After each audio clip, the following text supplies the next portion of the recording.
tous. On aborde dans cette vidéo les questions de l'introduction et celles de la conclusion dans un essai.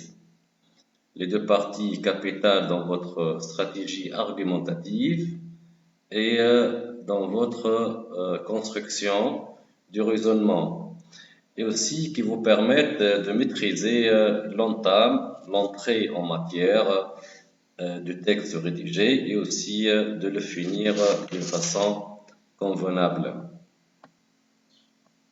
Donc, perfectionner autant que peut se faire ces deux parties du lycée favorise au lecteur une meilleure compréhension du développement et lui permettent de suivre le fil de vos idées.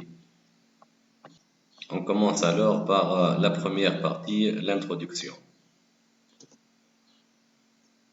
Même si l'on est assez sûr de ses capacités d'expression, c'est-à-dire que l'étudiant maîtrise parfaitement les structures de phrases et il peut aussi formuler sa pensée dans un écrit correct, l'introduction et la conclusion doivent être rédigées sur brouillon et relues ensuite pour être améliorées.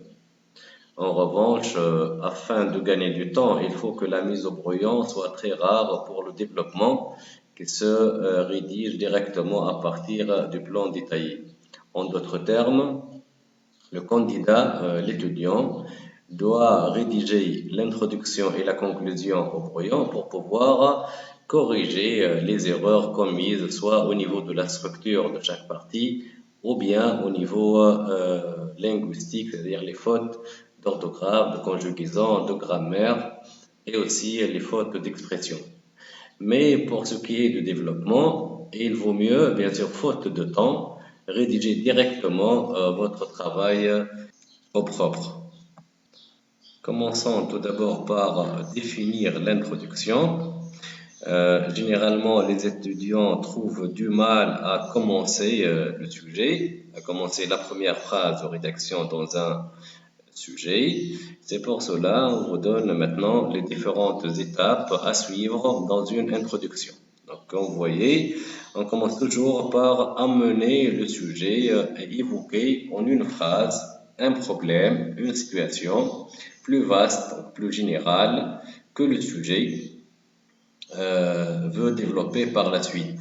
Cette démarche offre deux avantages. Tout d'abord, elle donne ainsi un contexte à la question qui va être traitée. Elle ménage une phrase introductive qui prépare le lecteur et lui évite d'entrer brutalement dans le sujet. En fait, si je vais commencer à analyser un sujet quelconque sur n'importe quel thème, quel problème ou situation choisir? Il faut se demander d'abord si le texte résumé qu'on vous donne dans le concours n'offre pas lui-même un contexte suffisant. Pour cela, bien retrouver l'endroit du texte où se trouve l'idée à commenter et voir si elle est un élément d'une idée plus vaste développée par l'auteur. Amener le sujet, c'est alors évoquer cette idée en une seule phrase de style personnel. Mais si l'idée à commenter est relativement indépendante des idées essentielles du texte, évoquer soi-même un domaine humain, social, économique, auquel cette réflexion appartient nécessairement. C'est-à-dire le texte qu'on vous donne à résumer, ça pourrait vous aider à trouver une idée qui est générale et qu'on peut utiliser dans l'introduction ou dans la première partie de l'introduction qu'on appelle amener le sujet ou bien sujet amené. On peut aussi s'appuyer sur un fait concret, une donnée statistique par exemple, qui va soulever la question posée par le sujet. On peut même chercher des références historiques. On peut rattacher notre thème à un thème plus vaste.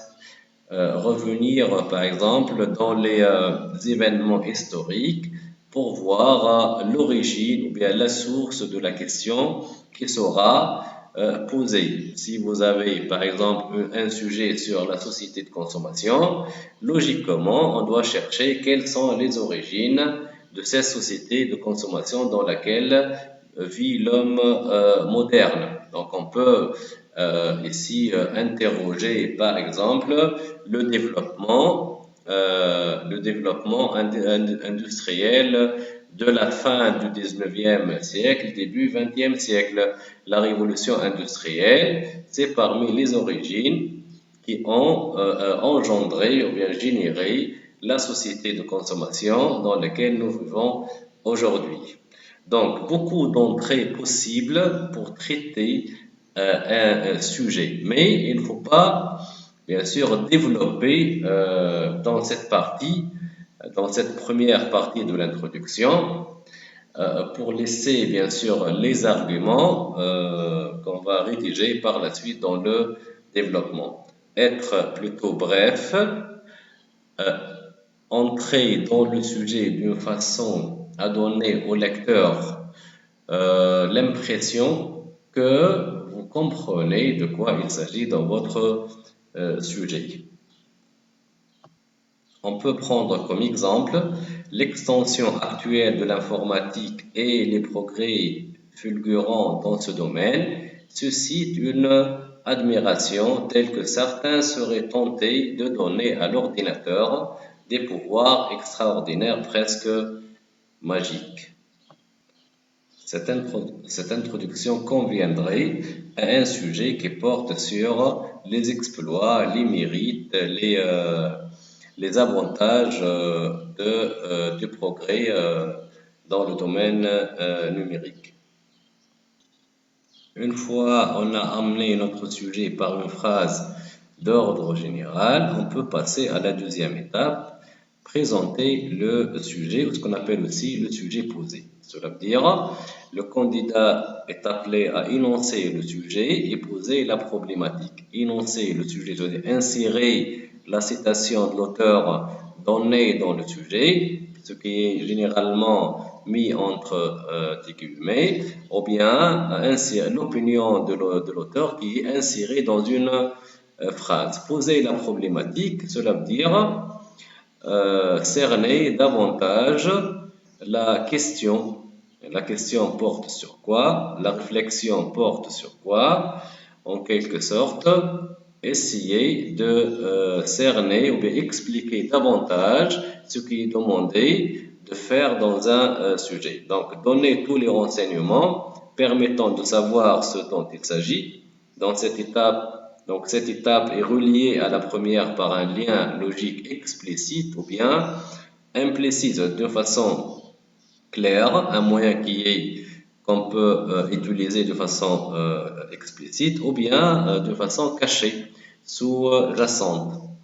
Le passage de la première à la deuxième étape n'est pas artificiel, hein, il faut qu'il soit justifié. Techniquement parlant, on doit nommer, donc on nomme l'auteur de la pensée à commenter, on cite le titre de l'ouvrage ou bien du magazine. Ensuite, si vous avez une citation, celle-ci est résumée si elle est longue, c'est pas la peine de reprendre toute la citation telle qu'elle est donnée. On peut résumer dans des mots personnels pour rendre compte du sens de la citation. Donc, reprise telle quelle, s'il s'agit de quelques mots. On peut aussi envisager de citer quelques expressions de l'auteur à l'intérieur de sa propre phrase. Donc, soit on reprend toute la citation, on insère toute la citation dans la deuxième étape de l'introduction, ou bien résumer, synthétiser ce que veut dire l'auteur, ce que pense l'auteur à propos du thème qui est abordé. Le problème est posé avec justesse et précision grâce à l'analyse antérieure du sujet. Exemple, c'est contre cette tendance que proteste Olivier Legendre lorsqu'il dit dans un article de la revue Projet que parler d'intelligence artificielle c'est succomber à des mythes car les deux termes sont complètement antithétiques. Cela pose en fait le problème de la capacité de l'ordinateur à remplacer le cerveau humain. On remarque que dans cette citation, d'Olivier Legendre, pour que dans cette expression l'intelligence artificielle, l'oxymore utilisé montre à quel point ça relève de la légende ou bien du mythe, ça relève aussi de l'imaginaire. Et par conséquent, l'ordinateur reste toujours une machine programmable qui ne peut jamais remplacer le cerveau de l'homme qui est naturel. Dans cette antithèse, on comprend que l'auteur met l'accent sur l'aspect légendaire, l'aspect mythique, l'aspect imaginaire de cette création, de cette invention de l'être humain. C'est pourquoi, lorsque vous allez cerner la problématique posée par le sujet et que vous avez le mot intelligence artificielle, mentionnez qu'il s'agit d'une antithèse et que cela pose le problème de la capacité de l'ordinateur à remplacer le cerveau humain. Venons maintenant à la dernière partie de votre introduction. Il s'agit d'annoncer le plan. C'est ce qu'on appelle aussi le plan divisé. En fait, pour annoncer le plan, c'est-à-dire le travail qu'on va faire dans le développement, il suffit de composer une phrase originale qui présente les 2 ou bien 3 étapes du plan de la façon la plus fluide possible en insistant sur le lien logique qui les unit. Plusieurs erreurs donc sont à éviter concernant l'annonce du plan. Ce n'est pas le moment de donner des réponses, elles sont réservées à la conclusion. Bien sûr, on annonce de façon objective votre plan. Il faut éviter aussi des formules de type nous verrons d'abord, nous verrons ensuite, ou bien premièrement, deuxièmement, dans une première partie, dans une seconde partie, ou bien dans une deuxième partie. En fait, on s'efforce de parvenir à une formulation moins maladroite. Il y a dans l'exercice qu'on va voir par la suite quelques formules possibles pour pouvoir annoncer votre plan. Exemple, si on revient au sujet de l'intelligence artificielle, on peut dire, même s'il est possible d'évoquer à propos de l'ordinateur une certaine forme d'intelligence, ne peut-on pas affirmer comme l'auteur qu'elle est sans commune mesure avec l'intelligence humaine? Par cette question, on a déjà annoncer notre thèse, c'est-à-dire on va montrer qu'il y a quand même une forme d'intelligence lorsqu'on parle de l'ordinateur. Et on va critiquer cette thèse dans la deuxième partie de notre développement en montrant les insuffisances ou bien en imitant certaines réserves, comme l'a affirmé l'auteur dans sa citation.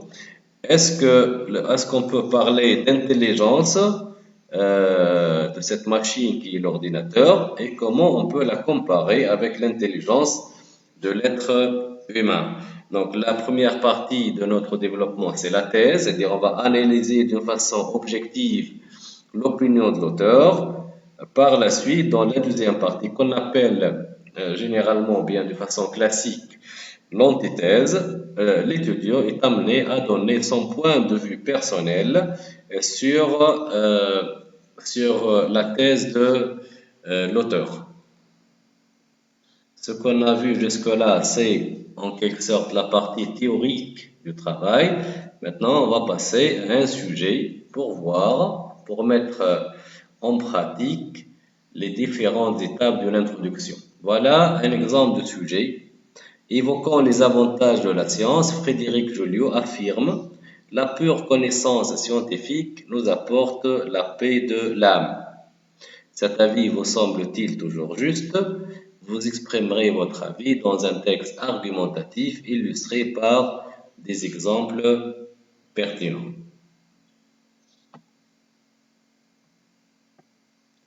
Dans le tableau suivant, on vous présente les différentes étapes qu'on a citées tout à l'heure. Donc, vous avez sujet amené, sujet posé, sujet posé 2, cerner la problématique, et sujet divisé. On va considérer que la deuxième partie, énoncer le sujet et cerner la problématique, font un seul volet qu'on peut les mettre ensemble. Pour la première partie, sujet amené, on a dit donc, on rappelle la définition, c'est amener le sujet par une phrase introductive qui le rattache à un thème plus général. Pour énoncer le sujet, et cerner la problématique. Et la troisième partie, c'est le sujet divisé, et on va annoncer notre plan. Vous avez ici quelques propositions de structure possibles par lesquelles vous pouvez commencer votre introduction. Encore, chercher dans un style personnel des formulations qui pourront servir le travail d'entrée en matière. Par exemple, amener le sujet, on peut dire dans un monde de plus en plus marqué par la question par exemple, la question du progrès scientifique et technologique, la question de la société de consommation, la question de l'intelligence artificielle, selon le thème que vous allez aborder. Fait l'objet de vifs débats. Pour certains, ici mentionner de façon concise l'opinion de certains pour ce thème que vous allez aborder, et pour d'autres aussi résumer le maximum possible les deux idées qui sont antithétiques.